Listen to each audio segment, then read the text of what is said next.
ലൈംഗിക പീഡന പരാതിയിൽ ഹിരൺദാസ് മുരളി എന്ന വേടനെ അറസ്റ്റ് ചെയ്യാത്തതിൽ വ്യാപക പ്രതിഷേധം.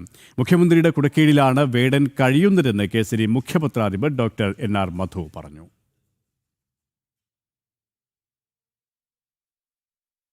മുഖ്യമന്ത്രിയുടെ കുടക്കീഴിലാണ് വേടൻ കഴിയുന്നത്. അപ്പോൾ ഇവിടെ ഇത്തരം പീഡനങ്ങൾ നടത്തുന്ന ഒരു സാമൂഹ്യ വിരുദ്ധനെ സംരക്ഷിക്കുന്ന ഭരണകൂടമാണുള്ളത്. സ്ത്രീകൾക്ക് നീതി കിട്ടുമെന്ന് കരുതുന്നുണ്ടോ? പിന്നോക്കക്കാർക്ക് നീതി കിട്ടുമെന്ന് കരുതുന്നുണ്ടോ? അപ്പം വേടൻ്റെ സംരക്ഷകർ ഭരണകൂടമാണ്. വേടനെ പാർട്ടി സെക്രട്ടറി തന്നെയാണല്ലോ. അദ്ദേഹത്തെ അറസ്റ്റ് ചെയ്തതിൽ നീതിയില്ല. കാരണം അദ്ദേഹം കൈവശം വെച്ചിരുന്ന കഞ്ചാവിൻ്റെ അളവ് കുറഞ്ഞു പോയി എന്നാണ് പാർട്ടി സെക്രട്ടറി പറയുന്നത്. ലോകം മുഴുവൻ കമ്മ്യൂണിസം അരാജകത്വത്തിൽ നിന്നും ഊർജ്ജം കൊണ്ട് പ്രവർത്തിക്കുന്ന പ്രസ്ഥാനമാണ്. വേടൻ അവരുടെ ബ്രാൻഡ് അംബാസഡറാണ്. വേടൻ നടത്തിയ പീഡനം സ്റ്റേറ്റ് സ്പോൺസേർഡ് പീഡനമാണ്. വേടൻ കേരളത്തിലെ നിരവധി പെൺകുട്ടികളെ പീഡിപ്പിച്ചിട്ടുണ്ടെന്നാണ് അറിയാൻ സാധിക്കുന്നത്.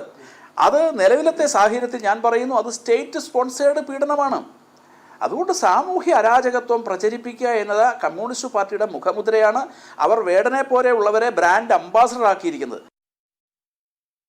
വിശദാംശങ്ങളുമായി കോഴിക്കോട് നിന്നും ദിസ്ന സുരേഷ് ശരിയാണ്. ദിസ്ന, നമസ്തേ. ഇവിടെ വേടനെ സംരക്ഷിക്കുന്ന നിലപാടാണ് സംസ്ഥാന സർക്കാർ സ്വീകരിക്കുന്നതെന്നുള്ള വ്യാപകമായ വിമർശനമുണ്ടായത്. കാരണം വേടൻ എവിടെയാണ് എന്ന് കണ്ടെത്താൻ പോലും പോലീസിന് സാധിച്ചിട്ടില്ല. മുഖ്യമന്ത്രിയാണ്, ആഭ്യന്തര വകുപ്പാണ് കൃത്യമായി വേടനെ സംരക്ഷിക്കുന്നതെന്നുള്ള വിമർശനം തന്നെയാണ് ഉയരുന്നത്. Doctor NR. മധു അക്കാര്യം തന്നെയാണ് വ്യക്തമാക്കുന്നത്, അല്ലേ? തീർച്ചയായും കെ പി സുരേഷ് കുമാർ സൂചിപ്പിച്ചതുപോലെ തന്നെ കേസരിയുടെ മുഖ്യപത്രാധിപനായ എൻ.ആർ. മധു പറഞ്ഞു വെക്കുന്നതും അതുതന്നെയാണ്. ആഭ്യന്തര വകുപ്പ് വേടനെ സംരക്ഷിക്കുന്നു എന്നതാണ്. ഇത്രയും നാളായി പരാതി കൊടുത്തിട്ട് പോലും വേടനെതിരെ ഒരു ചെറുവിരൽ അനക്കാൻ പോലും ആഭ്യന്തര വകുപ്പിന് കഴിഞ്ഞിട്ടില്ല എന്നത് തന്നെയാണ്. കഴിഞ്ഞ ദിവസമാണ് ഈ ലുക്കൌട്ട് നോട്ടീസ് ഉൾപ്പെടെ പുറത്തിറക്കുന്നതുമായി ബന്ധപ്പെട്ടുള്ള കാര്യങ്ങൾ പോലീസ് അതുമായി ബന്ധപ്പെട്ടുള്ള നീക്കത്തിലേക്ക് കടന്നത് എന്ന് തന്നെയാണ്. ഇത്ര ദിവസമായി പരാതി നൽകിയിട്ട് അതിനുശേഷം യാതൊരു തരത്തിലുള്ള നടപടിയും ഉണ്ടായിട്ടില്ല എന്നത് തന്നെയാണ് ഈ വിഷയവുമായി ബന്ധപ്പെട്ട് എടുത്തു പറയേണ്ടത്. നമുക്കറിയാം, കഴിഞ്ഞ ദിവസമാണ് മന്ത്രി മുഹമ്മദ് റിയാസിന്റെ വാർത്താ സമ്മേളനം ഉണ്ടായത്. ടൂറിസം വകുപ്പിന്റെ പരിപാടിയിൽ വേടൻ എത്തുമെന്ന് ഫേസ്ബുക്കിൽ പോസ്റ്റ് ചെയ്തതും മുഹമ്മദ് റിയാസ് ആയിരുന്നു. കോഴിക്കോട് നടക്കുന്ന ഓണാഘോഷ പരിപാടി മർക്കസ് 2025 വേടന്റെ സാന്നിധ്യം ഉണ്ടാവുമെന്ന് മുഹമ്മദ് റിയാസ് വ്യക്തമാക്കിയിരുന്നത്. എന്നാൽ കഴിഞ്ഞ ദിവസം മാധ്യമ പ്രവർത്തകരുടെ ചോദ്യത്തിനോ ഒഴിഞ്ഞു മാറുന്ന ഒരു നിലപാടാണ് മുഹമ്മദ് റിയാസ് സ്വീകരിച്ചിരുന്നത്. അതിൽ പ്രധാനമായും മന്ത്രി പറഞ്ഞത്, മന്ത്രിയല്ല, മന്ത്രിയോടൊപ്പം ഉണ്ടായിരുന്ന ടൂറിസം വകുപ്പിലെ ജീവനക്കാരാണ് വ്യക്തമാക്കിയത്.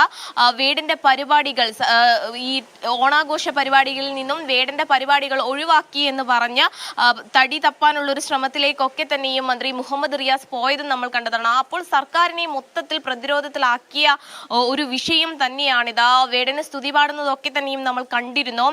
വേടൻ ചെയ്ത കുറ്റങ്ങളെയൊക്കെ ന്യായീകരിക്കുകയും ചെയ്തത് നമ്മൾ കണ്ടിരുന്നു. പിന്നീട് വേടന് സർക്കാർ വേദി നൽകുന്നത് നമ്മൾ കണ്ടിരുന്നു. പക്ഷേ ഇത്തരത്തിലൊരു ആരോപണം വരുമ്പോൾ, അതായത് ഇരയുടെ കൂടെയാണെന്ന് സർക്കാർ എപ്പോഴും പറയുമ്പോഴും, അല്ലെങ്കിൽ അതിജീവിതയ്ക്കൊപ്പം എന്ന് സർക്കാർ പറയുമ്പോഴും എന്തുകൊണ്ടാണ് ഈ വിഷയത്തിൽ മൗനം സർക്കാർ എടുക്കുന്നത് എന്നൊരു ചോദ്യം തന്നെയാണ് നിലവിൽ വരുന്നത്. ആ ചോദ്യം തന്നെയാണ് കേസരി മുഖ്യപത്രാധിപൻ എൻ.ആർ. മധു ഇപ്പോൾ നിലവിൽ ഉന്നയിച്ചിട്ടുള്ളത്. വേടനെ സംരക്ഷിക്കുന്നത് ആഭ്യന്തര വകുപ്പ് തന്നെയാണ് എന്നത് തന്നെയാണ് അദ്ദേഹം ചൂണ്ടിക്കാട്ടിയിട്ടുള്ളത്. നിരവധി വിഷയങ്ങളിലൊക്കെ തന്നെയും അതായത് CPM മന്ത്രിമാരടക്കം നിരവധി തവണ ഇത്തരത്തിലുള്ള വിഷയങ്ങളിലൊക്കെ തന്നെയും പ്രതികരിക്കാറുണ്ട്. പക്ഷേ വേടനുമായി ബന്ധപ്പെട്ട ഒരു വിഷയങ്ങളിലും പരസ്യ പ്രതികരണത്തിന് തയ്യാറാവുന്നില്ല എന്നത് തന്നെയാണ് എടുത്തു പറയേണ്ടത്. KP, അത്തരത്തിലുള്ള വിമർശനങ്ങൾ തന്നെയാണ് ശക്തമാകുന്നത്. കോഴിക്കോട് നിന്നും ദിഷ്ണിയാണ് വിവരങ്ങൾ നൽകിയത്. വാർത്തകളിലേക്ക് തിരികെ എത്താം. ഇടവേള.